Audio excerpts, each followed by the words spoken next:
Hey everyone, welcome, I'm MisterBo, and in today's video we're going to be taking a look at the Sleeper Simulant, the fan favourite from Destiny 1, making a return in Destiny 2. Now before we get into this weapon, I will quickly tell you how you can actually get this weapon for yourself. Now there are plenty of guides online that will go into details and show you step by step, but the gist of it is, once you complete the main campaign, you'll be given this brand new quest. When you complete that, you'll be given the Ikelos hand cannon, which will then lead you on another series of quests. For instance, completing 5 heroic strikes with that weapon equipped, opening 15 sleeper nodes, completing 3 levels in escalation protocol, and then finally completing a 360 version of the final mission in the campaign where you fight Zol. You do all that and then you'll be rewarded with this weapon. Now it drops at 345, so if you aren't at 345 yet, this might boost you up, but that 360 light level mission is kind of hard, so if you aren't 345 already, you may need to bring some more people into that to help you. So let's take a look at this weapon. Firstly, the description reads subroutine Ikelos. Status complete. Midnight Exigent. Status still in progress. Now this time around, this weapon is classed as a linear fusion rifle. Obviously linear fusion rifles weren't a thing in Destiny 1, so in Destiny 1 it was just a fusion rifle.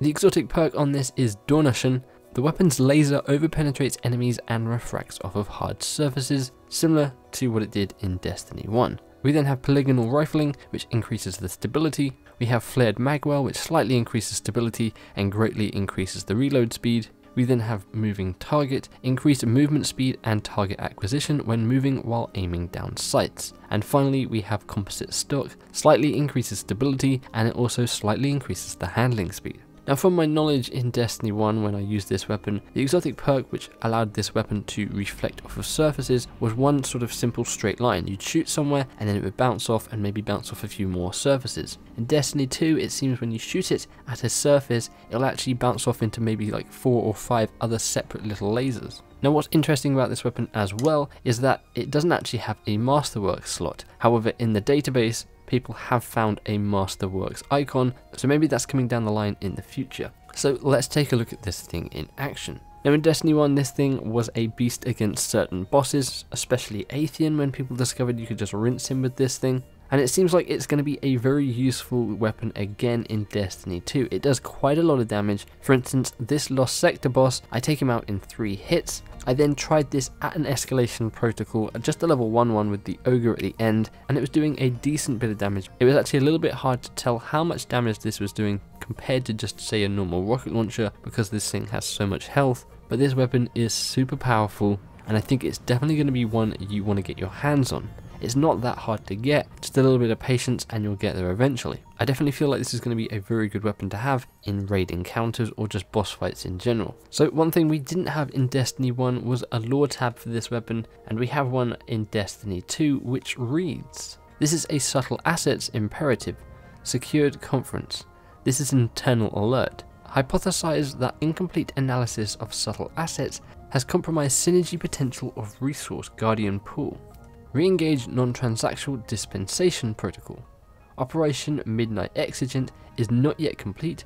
Requested protocol deferred. Standby for Galaxy Reflexive to generate new function. Galaxy requires suspension of Midnight Exigent. Alert, alert, alert. Event rank is Skyshock inside context. Midnight Exigent must remain active under deniable authorization. Execute emergency Skyshock diagnostic. Standby. This is an internal assets investigation, unsecured /Bray. Justification resource guardians may be utilized for non-network ad hoc operations during Deciphering Clarion. Reassign 4% of reclaimed CHLM assets to new directive. Declare Ilikos. Declare primary goal, military fortification. Declare secondary goal, prolong Ares North occupation by authorized users and resource guardians. Execute short hold for partial shutdown and reactivation. Stop, stop, stop. V22 NPI 5000CL V008. Now along with all that, it also has a brand new weapon ornament as well that is available from Eververse, and that is Hypnopompic, which gives it this more silver look with a red edging. A bit more reminiscent of some of the stuff we saw in Rise of Iron and that kind of Seaver theme, though it's not quite anything like Outbreak Prime. So there you have it, that is the Sleeper Simulant in Destiny 2. Let me know what you guys think of this. Were you a fan of it in Destiny 1? Do you want to get it in Destiny 2? Do you already have it? What do you think of it? Is it going to be a weapon that you're going to sort of need to have for boss encounters and other kind of encounters? I know some people even like to use this thing in PvP in Destiny 1, sort of catch people off guard with it. Maybe you'll start to see people using it in PvP as well in Destiny 2. But if you guys enjoyed this video, feel free to give a like button a big old hug, subscribe for more gaming content and coverage, beep that bell to be notified when my future videos go live. Hopefully you guys have an awesome day, thanks for hanging out with me, and I'll catch you in the next one. Bye bye.